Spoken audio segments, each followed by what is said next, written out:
discuss with this section of the novel.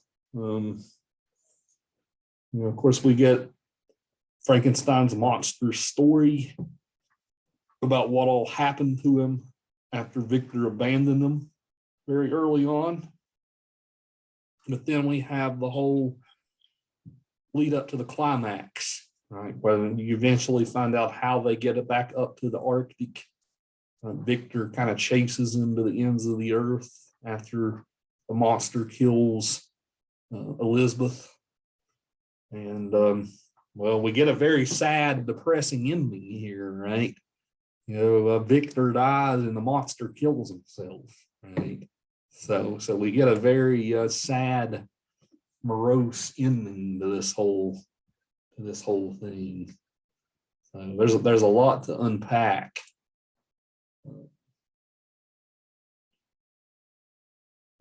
Gabe, I got your private message. You're good. You're good.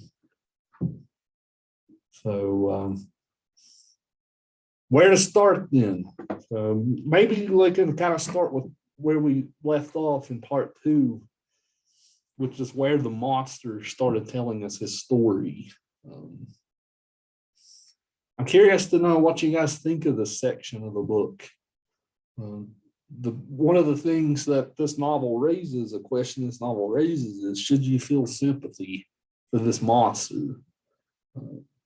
Because he does some horrible things. But is this like, we're going back to our nature versus nurture question, right? So we're kicking class off hot here, right? Was this monster a monster because of his nature, or did he become a monster because of his lack of nurture? We get his whole story about how he watches this family almost voyeuristically, right? It's kind of creepy how he learns about human behavior just from watching a family without their consent, right? But they reject them, of course, because he's ugly and deformed, and so we get that whole sad story here. Where do you guys stand especially after reading that part of the novel? Were you guys sympathizing with the creature here? What did you guys make of that as part of the book? I was very sympathetic with the monster. Why so, Jess? Because in my opinion, it was his lack of nurture that made him the way he was. And just the fact that he was talking about how he watched the family, and he even got to the point where he decided he wasn't going to steal their food anymore.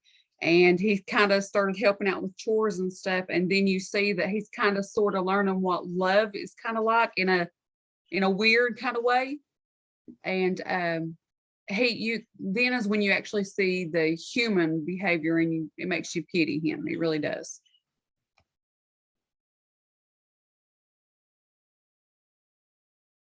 Right, because all he wants is that sort of connection, right? Any connection, really, right? Whether it's like he feels that sort of, especially that sense of fatherhood almost from the old man character. But he feels a sense of charity for sure, right? He's trying to do good deeds for his fellow man and all that. So it seems like he has a good heart. So we can make the case he was born good, right? He seems to have a good heart here, at least at the beginning. What about the rest of you guys? Haley? I agree with Jessica. At first, when we read the first part, I was kind of on the fence because, the first part doesn't give much of his context. It's like, oh, he killed this child. And then I read his side of the story, and I don't think he should have killed a child or anybody for that matter. But I can see where he slowly went from almost like the mind of just an innocent child to I'm gonna murder people. But I wrote it down. I like to write things down when I'm reading. I thought an interesting thing was that he kept referring to him, or not referring, comparing himself to Adam from the Bible. And in one quote, he says, I ought to be thy Adam, but I am instead the fallen angel. And in another one, he said he was like Lucifer or something, but I just thought that was really cool how he was almost like saying like, you were kind of like God to me, how you created me, and I was supposed to be your special creation, but instead I'm just the monster to you. Yeah, I'll build on your comment there, Haley, and give you guys a little bit of context. The monster's first book that he learns to read is called Paradise Lost by John Milton. It's one of my favorite things. I love Paradise Lost.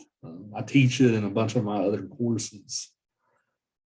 But Paradise Lost is a 17th century retelling of the book of Genesis. So, but it's told through a Christian book of Genesis. It's told through a Christian point of view, right? So, there's a poet named John Milton who was a blind poet who said, I'm going to write the greatest poem ever written in the English language. Right? I'm actually going to, because he idolized these ancient Greek poets like Homer, who wrote the Iliad and the Odyssey. He says, I can write something better than that. So he wrote Paradise Lost, and, which is one of the most iconic poems in the English language. But there's a whole lot of stuff to talk about with Paradise Lost. I'm not going to rant about it too long, but I do want to emphasize that, Paradise Lost came about after the Protestant Reformation. So Martin Luther had already led the Reformation and split from the Catholic Church, and all these different denominations of Protestants started to spring up. But one of the questions that Paradise Lost raises, so this is a theme of Paradise Lost, and it translates over into Frankenstein. Okay? This theme deals with Calvinism. Calvinism is a theology that emphasizes that God, whenever we were created, God is an all-knowing and all-powerful God. He actually knows before you're even born what your fate will be, right? So the idea of Calvinism is he knows whether you're going to be saved or damned before you're even born, okay? And well, what does that idea suggest? Right? It suggests we're all kind of puppets, right? We all don't have freedom to make our own decisions. Well, a good Calvinist will say, yes, you still have the decision to make your own freedom to make your own decisions. Just because God knows what you're going to do doesn't mean you don't have the freedom to make your own decision, right? So that's kind of the out there. If you got modern day Presbyterianism, like if you've ever been to a Presbyterian churches kind of have that Calvinist theology to them. But I raised the question of theology because in Paradise Lost, Milton kind of makes the devil the hero of the story, or at least it appears so at first. The devil at the beginning of the story is raising these questions like, okay, why did God create me this way, right? He created me prideful, as a prideful creature, knowing I would rebel, right?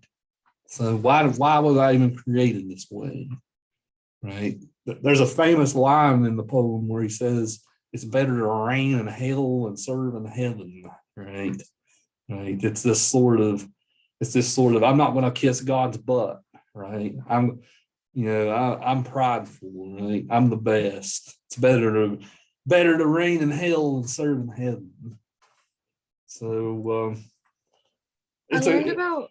Go ahead, Haley. Sorry. I was gonna say I learned about Calvinism in the 8th grade one time, and there was like a guy in I think West Virginia history who believes in that, and he believed that him and I think his like whole family were like doomed to like go to hell. So he would like just like commit like crimes and like, you know, massacres and stuff because he believes like he was already doomed. So what's the point of being good? And I feel like that's like what you're saying, kind of like it could fall into a bad category if they're not careful. Yeah, Calvin's, he's a fascinating, like I love all this like theology stuff. Like I can go on days about this stuff. But Calvin made the point even that only like, he even kind of made up a number. He was only 144,000 people in all of human history will go to heaven. He made that claim. Those people are called God's elect, right? And like they will, God's elect knows that they're elect because they, during at some point of their lives, right, they had this uncontrollable sense of grace, right? They had an overwhelming compulsion to become a Christian, right? So that is when, in a Calvin sense, when God has granted you grace to save you. But he makes the point, like if you guys have ever noticed, like a bunch of like maybe like Christians who seem hypocritical or something, right? He makes that point that those people aren't real Christians. Like the true saints are the elect, like the 144,000 people who will make it to heaven. So, yeah, that's, like I said, modern day Presbyterianism is influenced by John Calvin's theology. But John Calvin's theology was actually, the first settlers over in America, right? The Massachusetts Bay Colony. Whenever the Pilgrims landed in the Massachusetts Bay Colony in America, all of those Pilgrims were Calvinists, right? So they were seen as religious radicals in England. So they moved over here. So like the very first Europeans in America who settled were a bunch of crazy Calvinists. So fun fact for you all there.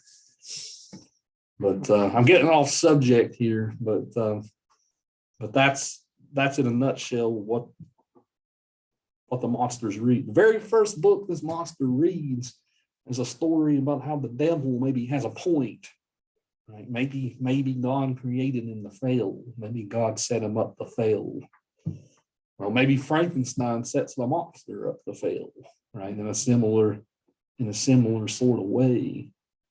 So I think if you ever read Paradise Lost, the book starts out like that, but then it kind of shows you throughout the whole rest of the book how the devil kind of grows more and more pathetic the further the book goes on. But at the beginning, like you're like, yeah, I'm on your side, right? But the further you go through the book, the more the book makes you realize that the devil's roping you in, right? So, but yeah, the very first book the creature reads is Paradise Lost, about the devil being the hero of the story. Right? So you can kind of see how that might even warp his worldview here, as far as he can understand it, right? He's Victor's God in this sense, right? He's the creation, and Victor's setting him up to fail, and he's setting him up to be unhappy. So, yeah, long rant achieved there, but there's your context for that.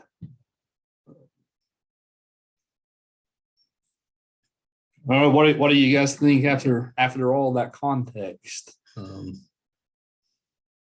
you feel like the monster has a point? Maybe did Victor set him up to fail here? Is he right to blame Victor for all of his problems? I don't Yeah. think Oh, go ahead. I was going to say, I don't think that Victor necessarily set him up to fail, but I think that his lack of, I guess, teaching him did technically set him up to fail.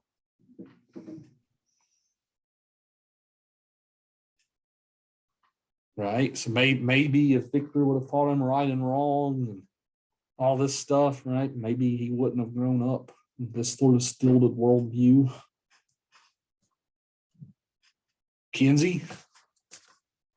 I was gonna say, I kind of think he set him up to fail without realizing it. Like he was trying to be this mad scientist and create life from death, but didn't realize the consequences of his actions and was instead just fearful of the thing that he created. So the monster had to go out on its own without any navigation of the world. And just with how he looks, that's just in turn, like people treated him badly due to how he looks. So he could never fit in. He was not made to fit into the world.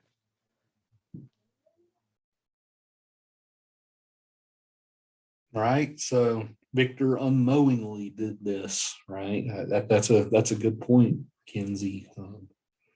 In playing God, right? Maybe humanity doesn't understand the consequences of its actions sometimes, right? Like this book was written before the nuclear age, right? But it would be something if Mary Shelley could have seen the consequences of the atomic bomb and things like that, right? Because they could have learned a lesson from reading this book, the consequences of what you can create.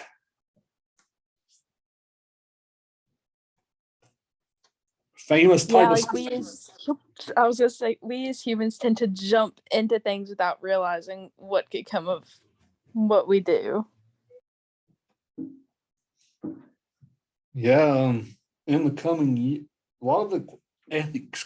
This book's a really good study of ethics. And over the coming years, during our lifetimes, guys, during our lifetimes, we're going to be facing some questions like this. We're getting ready to get to the point where we're going to start seeing robots walking around that look like human beings. Right? We're going to have androids walking around pretty soon. We're very close to it. 10 or 15 years from now, I think that'll be something we see.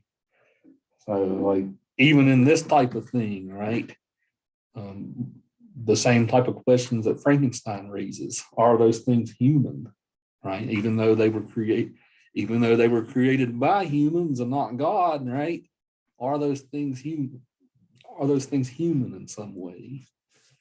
So we're going to be asking a lot of questions like that. If you guys have ever watched something like Blade Runner, right? Some of those like dystopian sci-fi movies, those movies are interesting to watch because they raise these questions that we're going to definitely be encountering these questions. But there's also stuff like genetic engineering going on, right?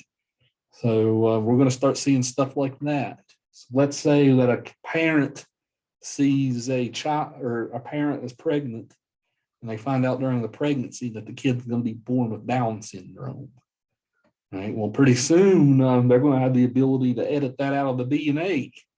So, they'll do gene editing and things like that. So they'll actually pretty soon have that ability to do that. That's going to lead to interesting problems and questions too. Like, is that going to create a divide in humanity even, right? Because only people who will be able to afford to get that procedure done will do it, right? You can guess that procedure won't be done for free. So that sounds good, right? Let's get rid of Down syndrome or something, right? But it raises the question of, are we playing God again? Anytime we try to play God, bad things tend to happen. So, but these are questions that we're going to be encountering in our lifetimes. I took us off subject again. I'm doing that today, it seems. What do you guys think about some of those possible things that might happen in science, like genetic engineering or androids or something like that? Do you guys see us going there, or do you guys think I'm just panicking about things before they happen, right? What do you guys think of these ideas?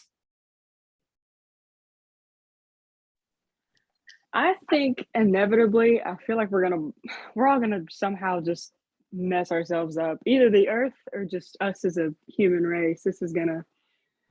We're gonna mess ourselves up so much, I feel like.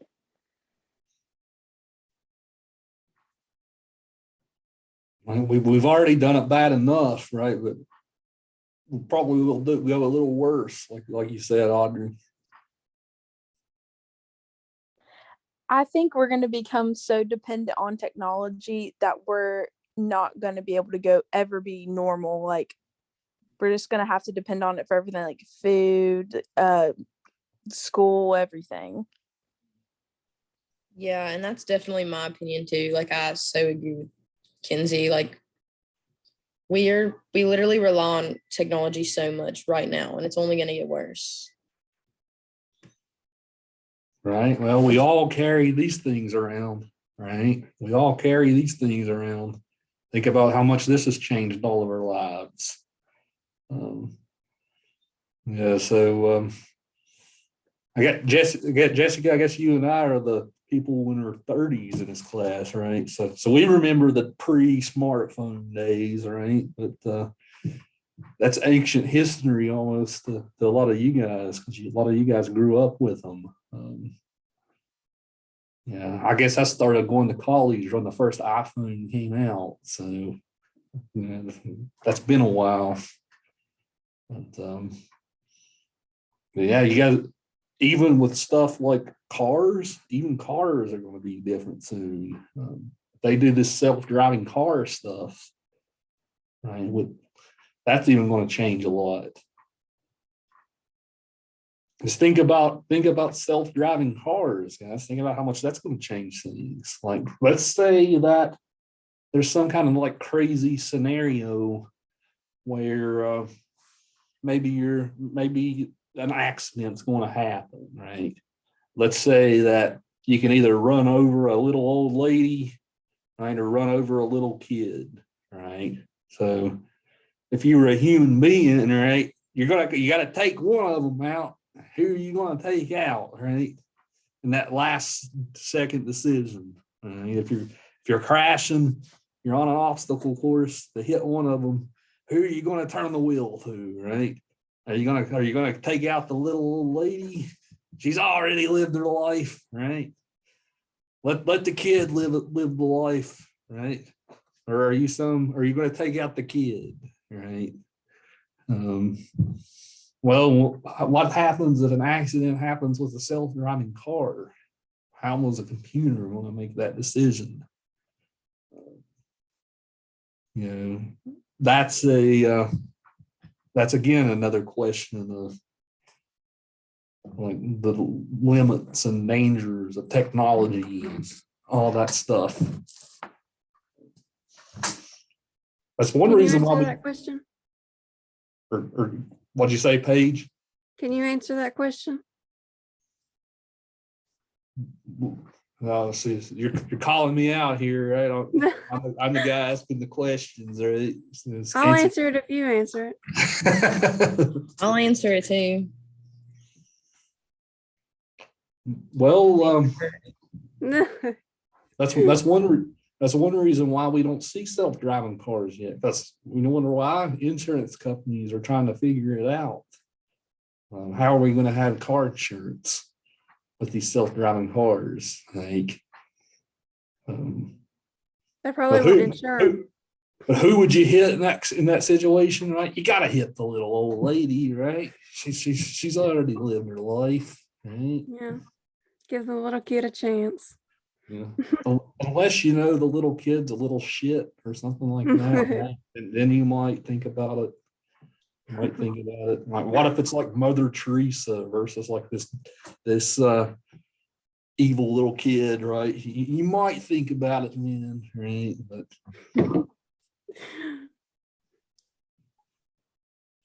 so what's your answer then, Paige? I answered it. What's your answer? I agree. I would say the old lady because she's already lived a long life and the kid is not. So right, Kylie, what about you? You said you would answer it. Okay, so I would choose the old lady, obviously, unless it depends on who the little kid is, like you said. Like if they're like an annoying little kid and the old lady's fun, then I'm gonna choose the little kid. But You just know, like, no context, it's the old lady. now we could put a qualifier on it. What if like we know the little kid is bad news, right? What if this little kid's been in and out of juvie, right? Maybe the little kids showed some psychopathic tendencies or something, right? Who would you still pick? What about the old lady? She's nice. She's Mother Teresa here, right? So. Little kid. Yeah, probably little kid. I would hit neither. I would fling my car into the opposite direction and hit neither of the child or the old lady. But what if it's not an option? Well, It no, is an wait. option now. I made it Yeah, an like option. you have to choose one or the other. You have to. I see. She that said, "I this choose is- myself." I see this as like a theoretical thing, but what is going on to where like you can't stop or at least move the steering wheel away from them? There's cars and walls on either side and behind. And there's cars coming behind you. You gotta pick. Yeah, you're in a tunnel.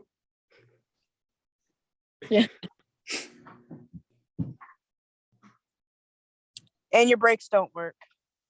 Right. It's winter time. We're driving on ice.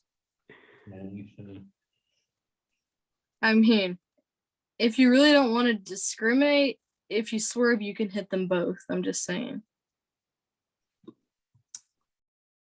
I was going to say that a sec. Was it who said a second ago they would try to swerve and not hit it? Was that you, Daisy? Yeah, that was me. You could try not to hit either one, then hit both. You know, so Haley's pointing out your generous decision to save all might come back and bite you, where you kill them both. So. No, I simply just put my car into reverse and hit the people behind me. What if the people behind you is like a nice little kid and a nice cute puppy dog and things like that, right? What would you do then? Well, I can't know that because they're behind me. I can't see behind me. If you've played Dungeons and Dragons with Daisy, it's a role play game. She's ruthless. I think she would do it anyways. Are you the dungeon master, Daisy, that comes up with these wild scenarios? No, I've never DM'd before. If I would like to one day. Daisy will always choose what you never think anyone would choose. She chooses violence every time.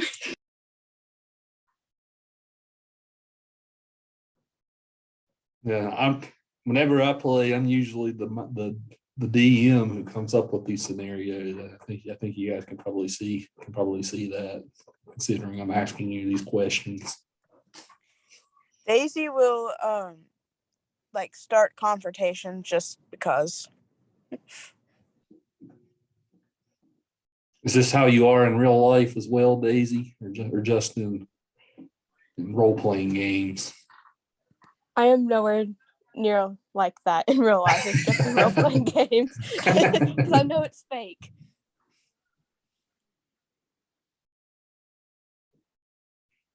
Yeah, like if you guys ever take a course in ethics, right? A lot of these like crazy scenarios I'm kind of throwing at you. This is the type of thing that they'll ask.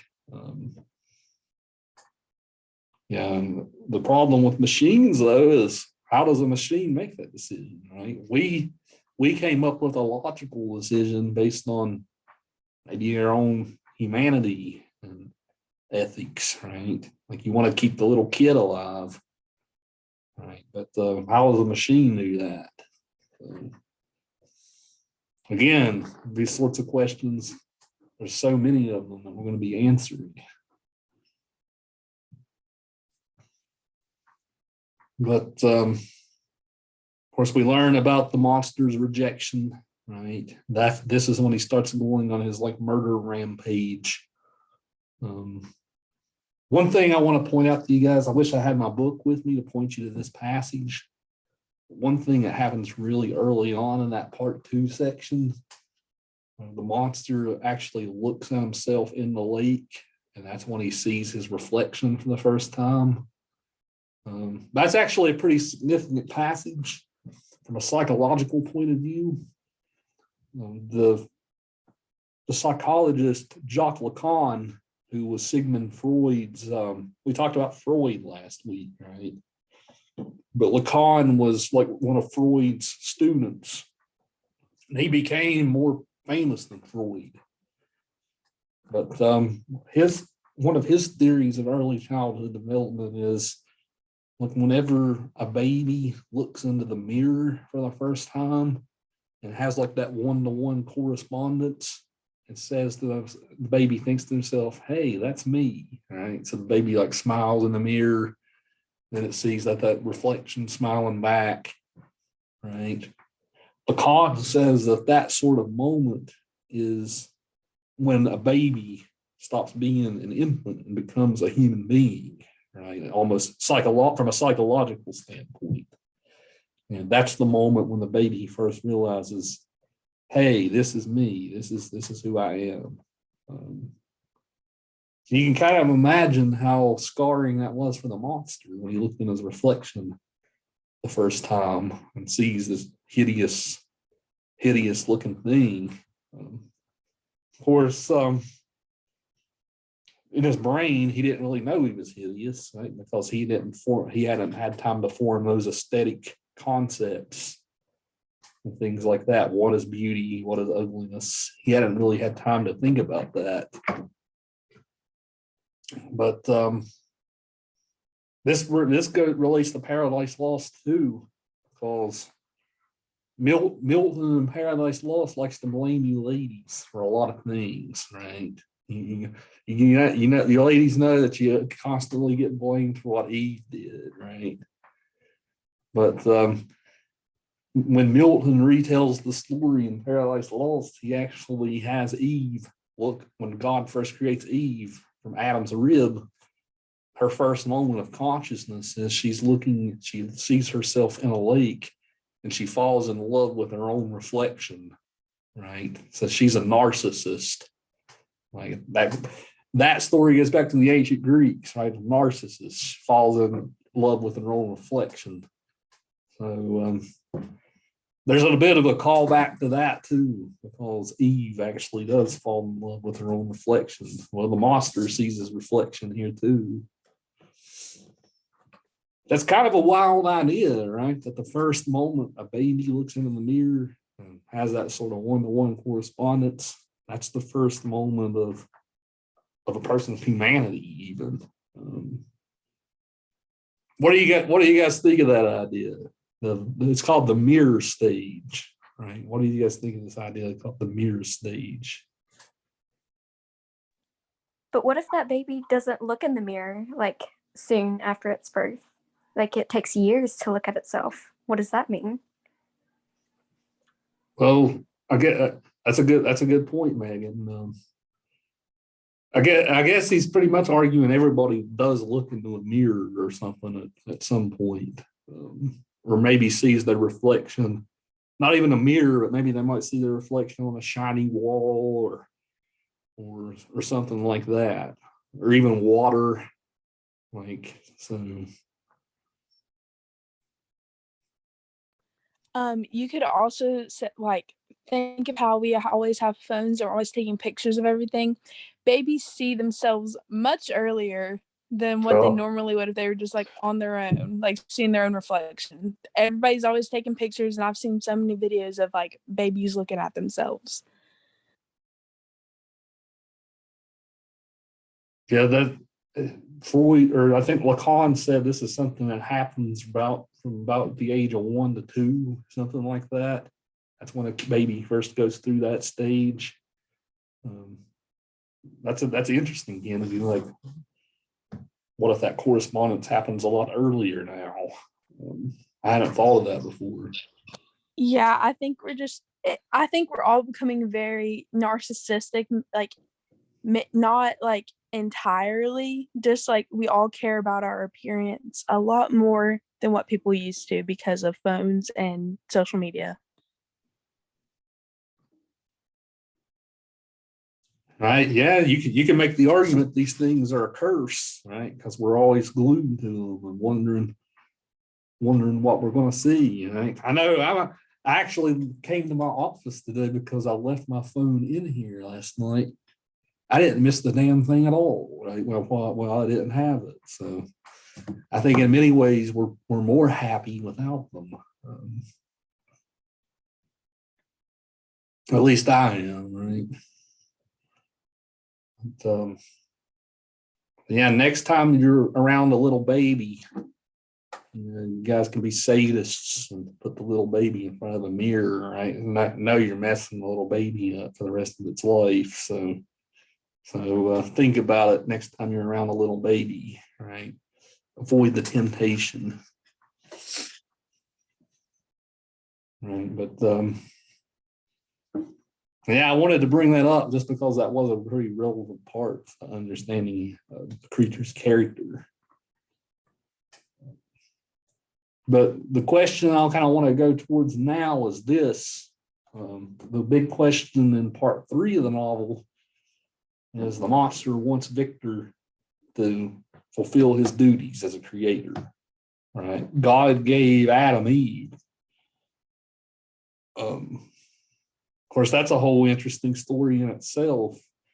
I don't know if you guys know the Jewish version of the story, right? Which actually God actually created another woman before Eve named Lilith. I don't know if you guys knew that story, but she did this whole eating the apple thing even before Eve. So God pretty much just smit her out of existence, right? And then created Eve and wiped Adam's memory. So that's actually a whole thing. If you guys are curious about reading up on it. Again, that's another random aside, but I just had to share that with you. But basically, the monster wants God to create him and Eve, right? And Victor is hesitant, right? Suddenly now Victor starts to get some morality, right? Suddenly, when it becomes convenient for him, right, he starts to grow some sort of question, like, am I doing the right thing? But he decides, of course, not to. He looks outside when he's creating this female monster. He sees the monster kind of like smiling at him and this like weird demonic looking smile. And that's the moment that he decides to abort. Right? He pretty much does an abortion to the female monster after that. So, what do you guys think here? Was it a dick move on Victor's part not to create a female monster? Could he have created a female monster and that could have made things even worse for humanity? Like, what if these two monsters mated or something, right? And then they might create something even worse. So, of course, maybe they might be sterile too, right? Because they came from dead body tissue. I don't know, right? I think it was wrong of him to betray the monster like that after all he's already done. I feel like this is a common thing that we already see with like real people. Like, you create life and then you love it conditionally, because like Victor made this thing and then he looks at it and he's like, you're ugly, and then he just like disowns him. And like I feel like he at least owes him a partner. This monster's been through so much. Like, every person he saw has ran from him, screamed to him, they attacked him, they threw rocks at him. I just feel like Victor like owes it to him. I don't think that the female monster would be like crazy evil, especially if this time Victor learns from his mistakes and does it right. Like, doesn't abandon her.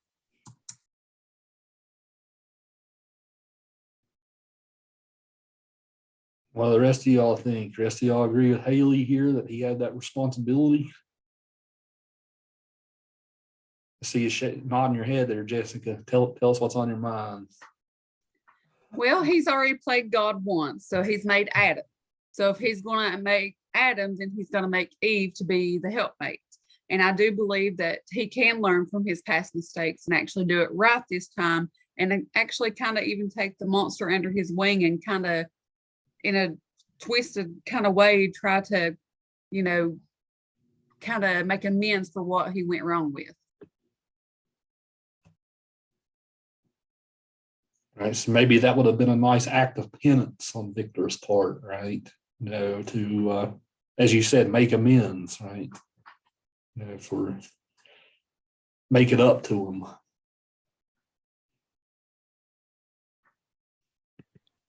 Yeah, I don't agree. like- Oh, sorry. I agree that it was wrong of Victor to not give the monster a mate, but seeing how the first part played out, I don't think adding a mate would make it any better. And I agree with his plan to try to get rid of the monster to help humanity. Okay, Megan, why do you think that wouldn't have made things better? Because the monster already experienced so much hate that he would probably prejudice the female monster, and then they would just go after the world. You raise a good point there, right? That was one of Victor's fears, right? What if these monsters turn on us, right? They're clearly stronger, they're more intelligent than the rest of humanity, right? Well, what if they do turn on us, right? That could be bad. So somebody else is going to say something a second ago. Yeah, I was gonna Tell me how to pronounce your name, by the way. I've been wondering. it's Brandon. It's like Brandon, but without the B. Gotcha. Yeah. I'm kind of agreeing with Megan because honestly, like I don't blame Victor for being hesitant or just not wanting to create another monster, seeing how Frankenstein's monster turned out. I mean, I do think he owes the monster, I think he owes him a lot, but I think it's kind of too far gone, like I don't think he could erase the fact that he abandoned the monster by creating like a female monster, that's just not, I don't think that situation would play out well.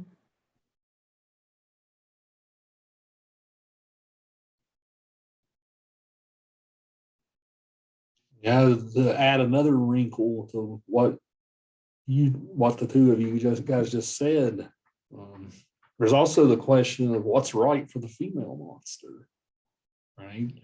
Do you want to create a female monster knowing that she would marry or be with this creature? That must be her destiny, right? She wouldn't have it. That's a Calvin. Here comes Calvinism again, right? I'm creating you for this destiny. Like maybe she wouldn't love the male monster, right? Maybe she wouldn't. That adds a possible wrinkle here too.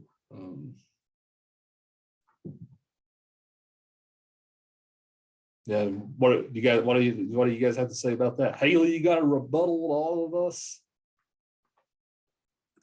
Actually, no, I think you pose a good point there. It's like, because after seeing what the monster has been through, why would you bring someone else into the world who would go through the same thing? I think he should still, I don't know, make it up to the monster somehow if he can get the monster to listen, but I can see why he wouldn't now.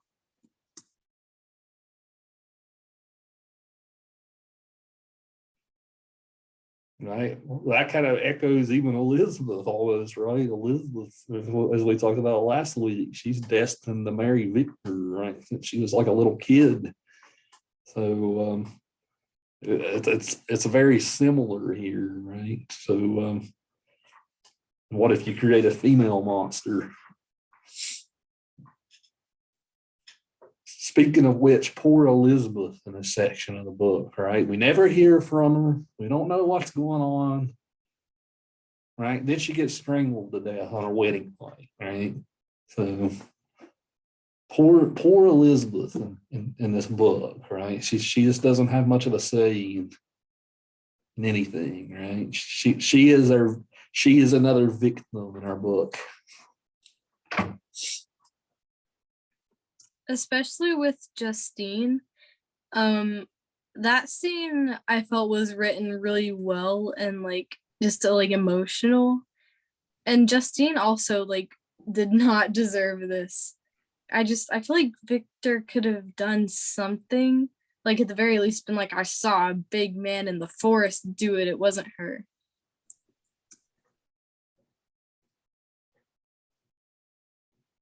Yeah, she got framed, right? So that's another victim of our monster here, right? So if we try to think of ourselves as sympathizing with him, right, just remember, he framed this innocent woman. He kills Victor's friend too, Clerval, Henry Clerval, right? He kills Henry. Of course, he kills poor Henry here as well. Also, whenever we're talking about Victor, remember him leaving Elizabeth all the time, right? He just like decides to go on like a 2-year vacation around Europe, right? While the monster is just kind of waiting for him to make this female monster, right? So he just kind of goes on like a 2-year vacation. So that was a douchey move on Victor's part as well, right? And you can kind of guess why the monster's getting impatient with him after a while. Yeah, I think Victor, he kind of doesn't own up to a lot of his mistakes or just actions, like the consequences of his actions and stuff. Yeah, I agree with you. He doesn't ever seem very remorseful, right? He never seems to be.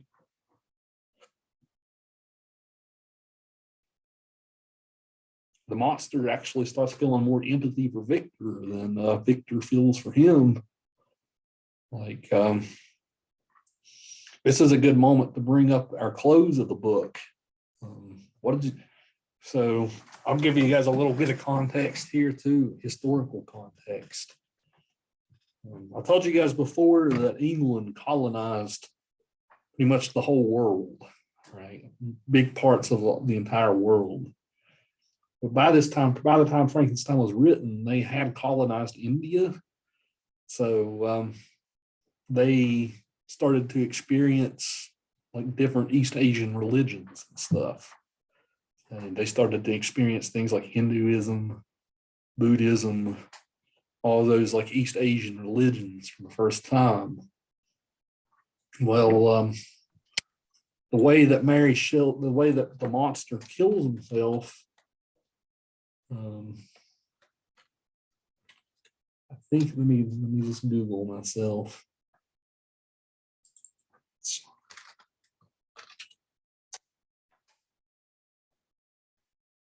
I'm trying to remember the exact term. I think it's called Shanti, something like that.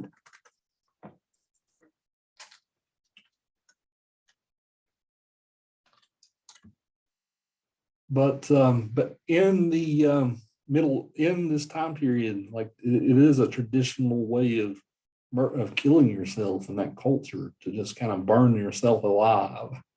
Right, that's what the monster does here at the end. Right, he burns himself alive. You guys ever have seen that picture from Vietnam where the Buddhist monk does that? I see you shaking your head there, Jessica. You know exactly what I'm talking about. But there's a famous photograph from Vietnam where a Buddhist monk is protesting.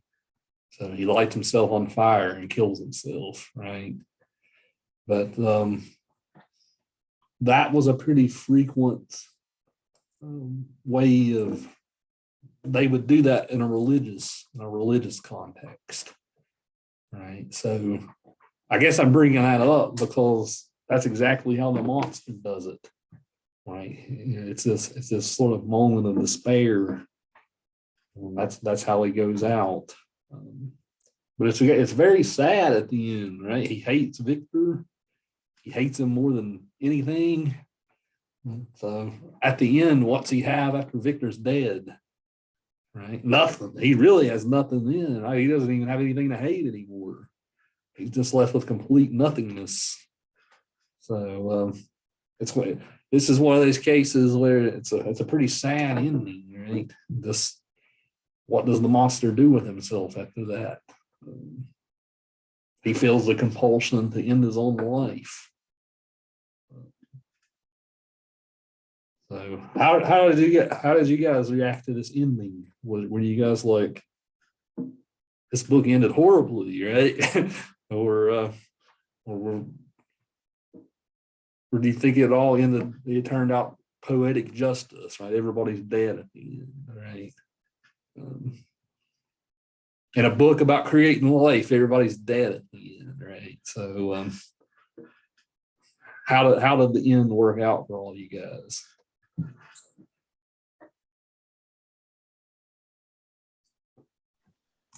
I think I it don't- was in a. Oh, wait, you go on. No, you go ahead. Okay. I think it was almost bittersweet as a thing because a book about life, it's all dead. I don't know. I don't know how to explain it in sort of like a way that won't sound like I'm just summarizing it. But I don't know. I'll just say it feels almost bittersweet as a thing. Right? Is the word you're looking for here, Audrey, irony? Right? It's kind of ironic. Yeah, I'd say it's very ironic that it all happens out like that.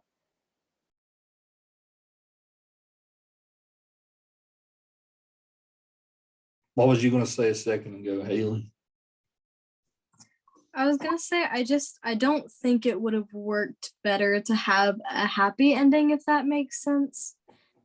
Like sometimes a happy ending works, but like this is such a solemn story, like filled with all of, like the pain of the monster and the mistakes of Victor, and it just like okay. So there's sometimes in like books and movies and shows, when a character has been through a lot, it feels nice to see them succeed and have a happy ending.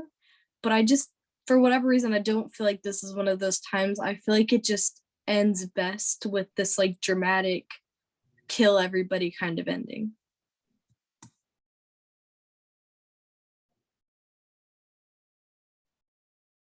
Right? Yeah.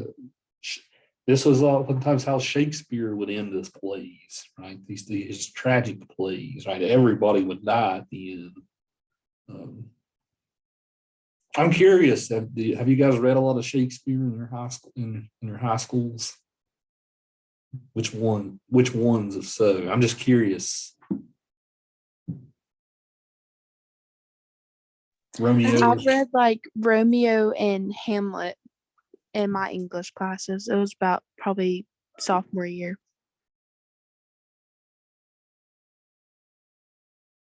Romeo and Juliet and Hamlet. Any of the rest of you guys? Jessica, I saw you shake your head. And you read some Shakespeare in high school. Which ones do you remember? Romeo and Juliet, Hamlet, Macbeth. We read quite a few of his works because that he was like my favorite, or excuse me, my teacher's favorite. So we kind of mainly focused on his works. So you got the full deal then. So. Yeah, even if all you guys have read the Romeo and Juliet or Hamlet, right? You know, even from Hamlet, right? The end of Hamlet, everybody's dead, right? So it's definitely that kind of ending, like as you guys just said. Sometimes things don't have happy endings. That's life, right? Pretty much nothing we've read in this class has had a happy ending, right? That's the Gothic genre, though. The Gothic genre that never ends well. Just think about all the craziness that's happened at the end of all these books, right? A guy confesses he murdered his wife, who's buried in the wall. Right? A guy confesses to killing a guy just because he didn't like his eye, whose heart beats in the floor. Like, what else? This sadist kills an old grandma and her entire family. Right? That one poor old man, like, he just wants to die, but his soul's in a state of limbo because he's put under hypnosis the moment before he dies, right? The black cat. Or what'd you say, Paige? The black cat. I'm still sad over that. You're still That's terrible. You're still sad about the guy hanging the cat in the tree. Yes. Yeah, at least the cat came back for some comeuppance at the end, right? So, you know, a woman goes crazy looking at some wallpaper and crawls around like Gollum. So, yeah, I mean, not too many happy endings so far in our course. So, it's only I feel like all the stories that we've read have just shown like the craziness and kind of like evil and cruelty of the human race, like the deepest, darkest thoughts and how deep your imagination can go when it comes to that kind of thing. it's definitely been a study of the macabre so far in this class. I do like books with happy endings, just so you guys know. I'm not all morbid over here, right? You think I had to have black fingernails over here, right? With all the stuff I'm teaching you.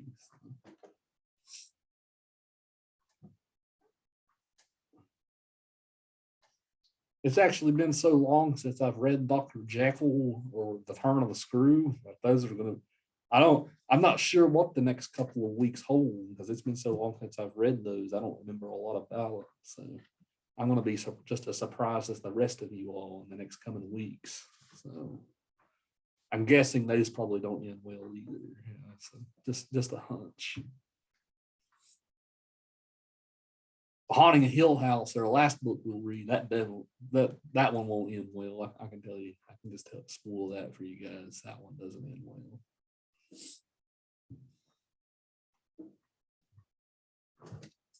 Is the Netflix series based on that? Yeah, the Netflix series is actually really good. Yeah. It's scary, I thought. Yeah, it changes. It's confusing. It changes some of the book around a lot. Like the series doesn't directly represent the book, but once you get past that, like, it's a good retelling of the story, I think. So. I'm excited for that. And The Turn of the Screw, which we'll read a couple weeks from now, you like the Bly Manor show on Netflix. That's what that is based off of. So, it's based on that novel. Midnight Mass was my favorite of those shows. I really enjoyed that. Any of you guys watch that one? It's the same guy who made the other two shows, who made Midnight Mass. So basically that show is about how Catholics are vampires. So that's basically what that show is about. So if that sounds like your thing, go for it. I will say this though, guys, like, we're reading all these books, but over the coming weeks, like, we're going to be starting to talk about research projects. Now, I will allow projects outside of these books that we've read, as long as they're related to Gothic in some way, right? So, like, maybe you could do a project about the Haunting a Hill House TV show, right? Or maybe the Bly Manor show or something like that. So I will allow a wide range of projects, so long as they're just loosely pertinent to our course theme. So I just wanted to let you guys know that I will be allowing a pretty wide range of subjects. The wider, the better. It makes them more interesting to read. So now I've already given you guys your essay prompt, which is due next Friday, right? But your second essay prompt will have a bunch of questions about Frankenstein on it, probably. Like, did you side with the monster? Do you feel pity for the monster? Should Victor have created a feat? All these questions we debated today, you'll have your choice of those on your next essay prompt. So that's something to look forward to, I suppose. So if you found this conversation intriguing, you'll have a potential to do an essay question on it later.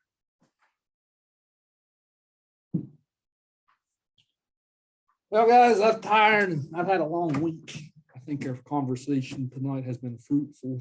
So I will let you guys go a little early tonight if you like. Let me just quickly write down everybody who's here, and then we will go in our merry way. Let me just make sure I got everybody.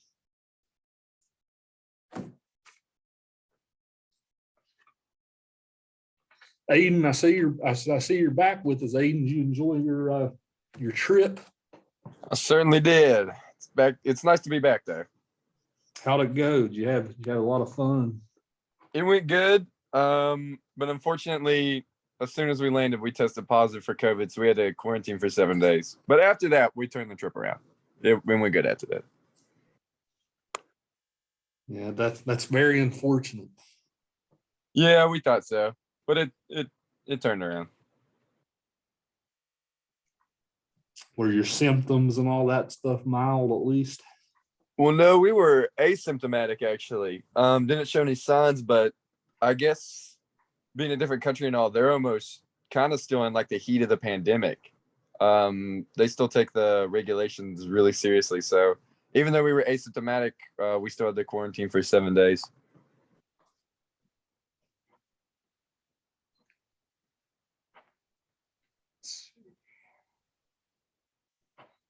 Let me just scan my list one more time here. So make sure I'm all good. Jessica, didn't write Jessica down. I can't forget Jessica.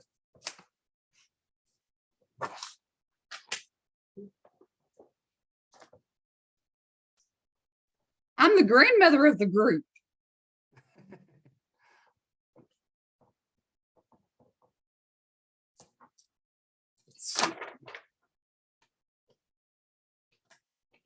We're probably about the same age, Jessica. I would guess. It's impolite to ask a lady your age, but I'd say we're pretty close. I don't mind. I put this body through a lot. I'm 38. Yeah, I'll be 35 this year, so you're just a couple of years older than me, all. Page. Let's see. Yeah, Brandon, Jaden, Daisy.